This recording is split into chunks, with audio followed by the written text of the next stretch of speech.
From modern painters. A definition of greatness in art. Painting, or art generally, as such, with all its technicalities, difficulties, and particular ends, is nothing but a noble and expressive language, invaluable as the vehicle of thought, but by itself nothing. He who has learned what is commonly considered the whole art of painting, that is, the art of representing any natural object faithfully, has as yet only learned the language by which his thoughts are to be expressed. He has done just as much towards being that which we ought to respect as a great painter, as a man who has learned how to express himself grammatically and melodiously has towards being a great poet. The language is, indeed, more difficult of acquirement in the one case than in the other, and possesses more power of delighting the sense, while it speaks to the intellect, but it is, nevertheless, nothing more than language, and all those excellences which are peculiar to the painter as such, are merely what? Rhythm, melody, precision, and force are in the words of the orator and the poet, necessary to their greatness, but not the test of their greatness. It is not by the mode of representing and saying, but by what is represented and said, that the respective greatness either of the painter or the writer is to be finally determined. So that, if I say that the greatest picture is that which conveys to the mind of the spectator the greatest number of the greatest ideas, I have a definition which will include as subjects of comparison every pleasure which art is capable of conveying. If I were to say, on the contrary, that the best picture was that which most closely imitated nature, I should assume that art could only please by imitating nature, and I should cast out of the pale of criticism those parts of works of art which are not imitative, that is to say, intrinsic beauties of color and form, and those works of art wholly, which, like the arabesques of Raphael in the loggias, are not imitative at all. Now, I want a definition of art wide enough to include all its varieties of aim. I do not say, therefore, that the art is greatest which gives most pleasure, because perhaps there is some art whose end is to teach, and not to please. I do not say that the art is greatest which teaches us most, because perhaps there is some art whose end is to please, and not to teach. I do not say that the art is greatest which imitates best, because perhaps there is some art whose end is to create and not to imitate. But I say that the art is greatest which conveys to the mind of the spectator, by any means whatsoever, the greatest number of the greatest ideas, and I call an idea great in proportion as it is received by a higher faculty of the mind, and as it more fully occupies, and in occupying, exercises and exalts, the faculty by which it is received. If this, then, be the definition of great art, that of a great artist naturally follows. He is the greatest artist who has embodied, in the sum of his works, the greatest number of the greatest ideas. The slave ship asterisk. But I think the noblest sea that Turner has ever painted, and, if so, the noblest certainly ever painted by man, is that of the slave ship, the chief Academy registered picture of the exhibition of 1840. It is a sunset on the Atlantic after prolonged storm, but the storm is partially lulled, and the torn and streaming rain clouds are moving in scarlet lines to lose themselves in the hollow of the night. The whole surface of sea included in the picture is divided into two ridges of enormous swell, not high, nor local, but a low, broad heaving of the whole ocean, like the lifting of its bosom by deep-drawn breath after the torture of the storm.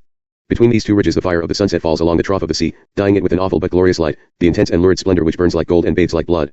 Along this fiery path and valley the tossing waves by which the swell of the sea is restlessly divided lift themselves in dark, indefinite, fantastic forms, each casting a faint and ghastly shadow behind it along the illumined foam. They do not rise everywhere, but 3 or 4 together in wild groups, fitfully and furiously, as the understrength of the swell compels or permits them, leaving between them treacherous spaces of level and whirling water, now lighted with green and lamp-like fire, now flashing back the gold of the declining sun, now fearfully shed from above with the indistinguishable images of the burning clouds, which fall upon them in flakes of crimson and scarlet and give to the reckless waves the added motion of their own fiery being.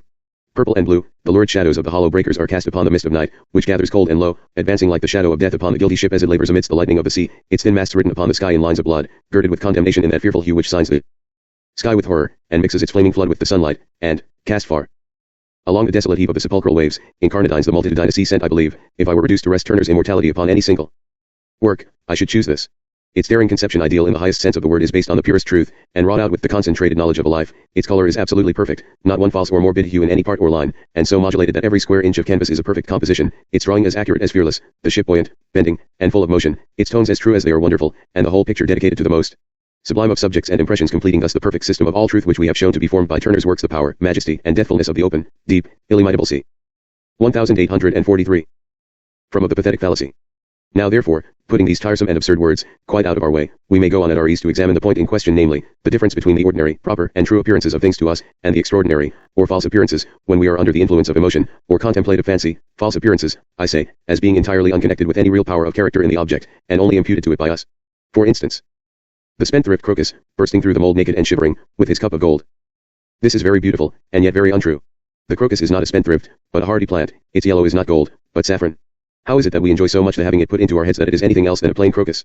It is an important question. For, throughout our past reasonings about art, we have always found that nothing could be good or useful, or ultimately pleasurable, which was untrue.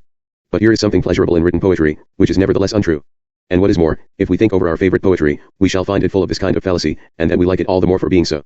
It will appear also, on consideration of the matter, that this fallacy is of 2 principal kinds.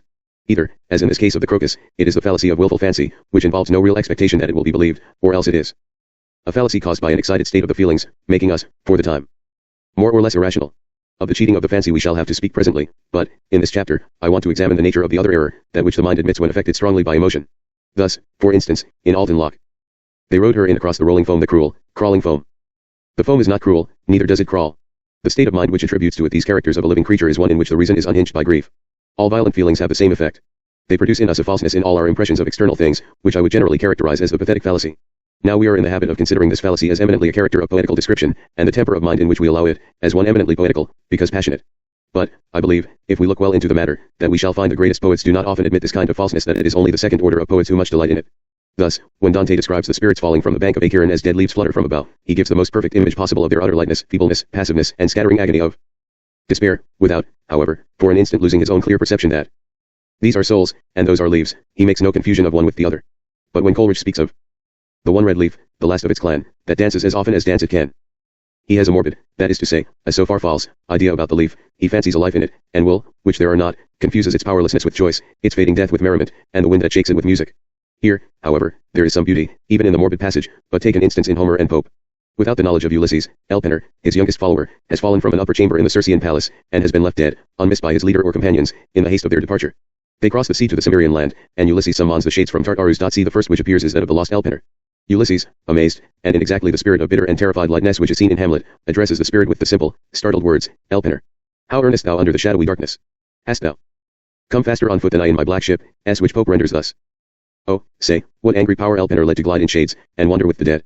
How could thy soul, by realms and seas disjoined, outfly the nimble sail, and leave the lagging wind? I sincerely hope the reader finds no pleasure here, either in the nimbleness of the sail, or the laziness of the wind. And yet how is it that these conceits are so painful now, when they have been pleasant to us in the other instances? For a very simple reason.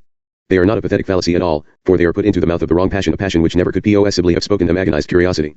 Ulysses wants to know the facts of the matter, and the very last thing his mind could do at the moment would be to pause, or suggest in any wise what was not a fact.